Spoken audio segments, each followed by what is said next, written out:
Kamo, eskwela mog tarong. May na lang makasulod mog duha sa isa ka semana. Absent day mo katulo. Basta eskwela mo oy.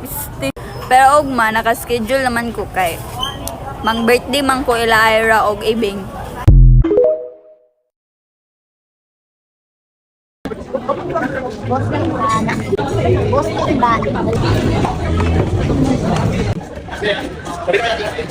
Yung nag-crave ka ng McDonald's ng alanganing oras. Siyempre, akain tayo. Nag-crave tayo eh. Chicken, no? Kita niya yan?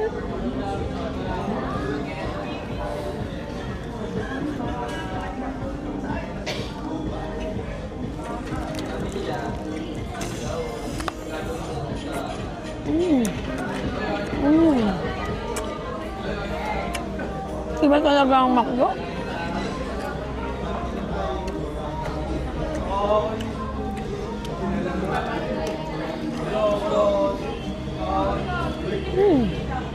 Wala ka nang dapat ipaliwanag pag McDo. Alam mo na yung kung gaano kasarap.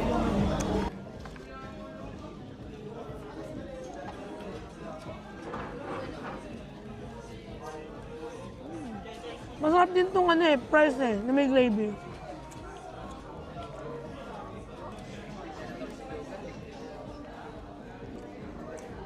Ice cream.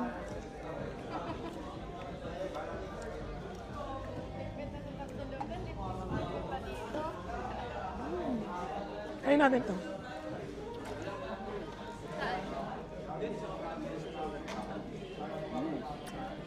Sarap.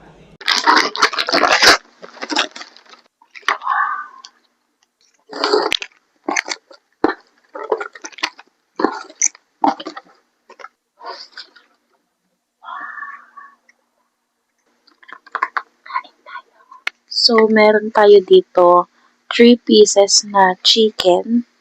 Tapos, 6 pieces ang alam ko na barbecue. So, kain tayo.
Sarap niya, guys.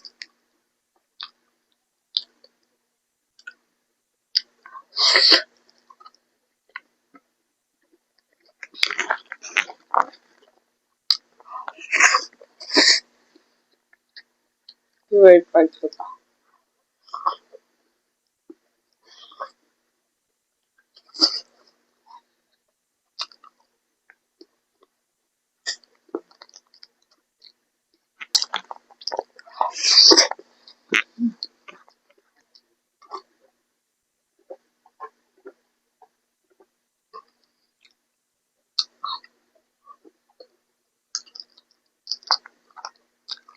This is my first meal of the day.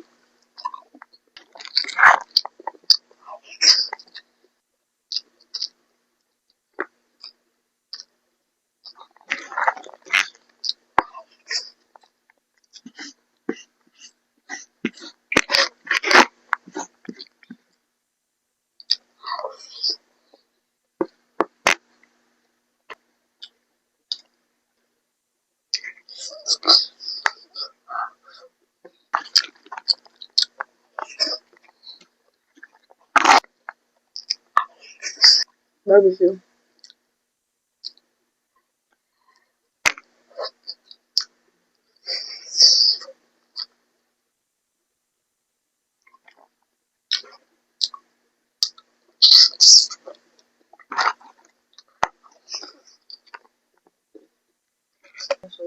Gusto ko.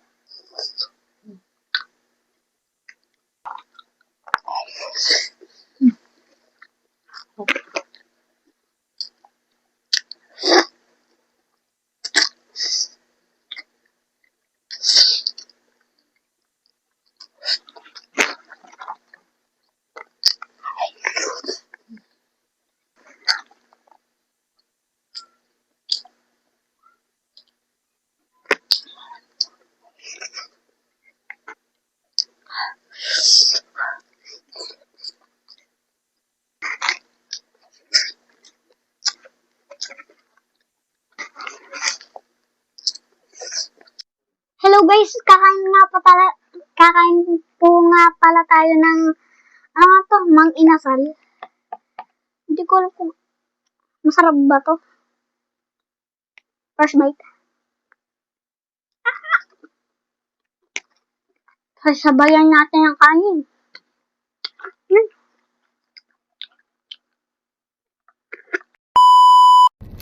Today we're eating. Hello.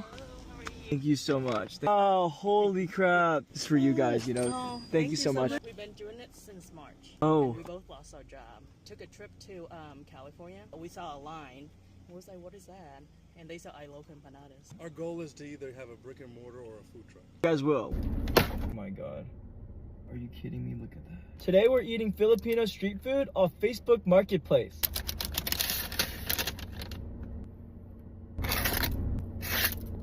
Let's start with the drinks. It tastes like a more refreshing brisk. That's really good. I love the color of this one. It's so green. I don't know what this is, but it's really refreshing. Let's start with this. Do you see how crispy these things are? Wow, that's insane. Onion in there, there's some beef in there. Holy moly. It's also so packed as well. They actually recommended to use this sauce. It's their house-made vinegar. This is like the best empanada I've ever had in my life. Cheers. Next up is deep fried lumpia. Look how crazy this is. Here, you guys take a bite. Filling is so good. I think it's pork and shrimp. Low-key, the rice is actually so good. The last thing we're gonna try is this Filipino fried chicken. The meat is really tender.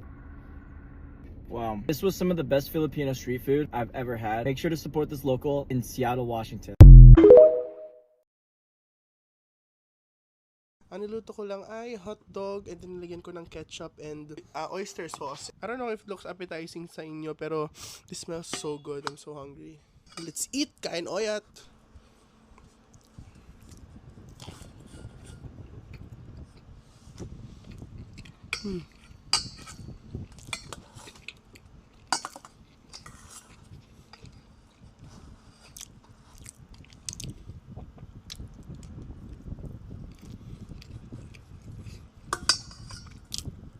Gusto na natin kumain kasi so hungry.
Okay, bye-bye. Mag-work na ako.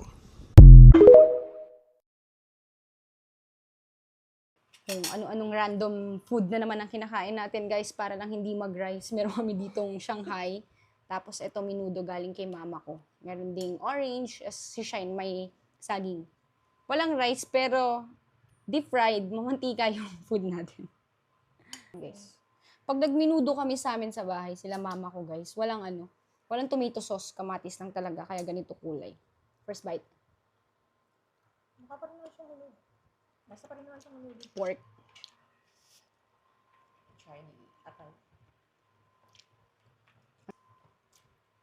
Gusto ko sanang kainin yung atay, kaya lang delikado tayo dyan, guys. Shanghai. Sauce muna natin sa sweet chili sauce. Yung mga food natin, mga handaan sa party.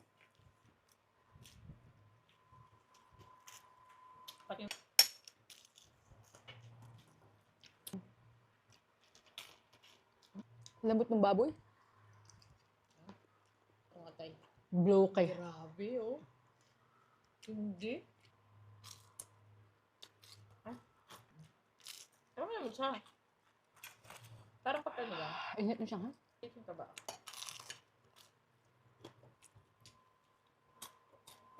My favorite mga noodles is may laging may ganun.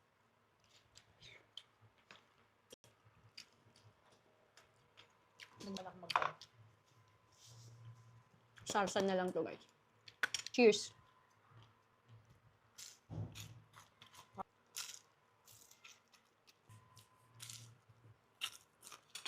Subukatin ko pa yung Last bite ng Shanghai natin. understandable naman yung dulo. Kunaring Orange na sobrang tamis. sarap. No?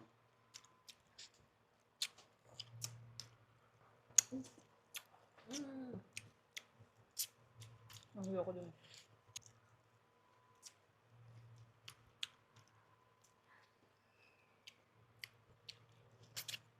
Madalang lang kami magprutas, guys. Mahal kasi. Nagkakaprutas lang kami dito pag binibigyan ako ni mama ko.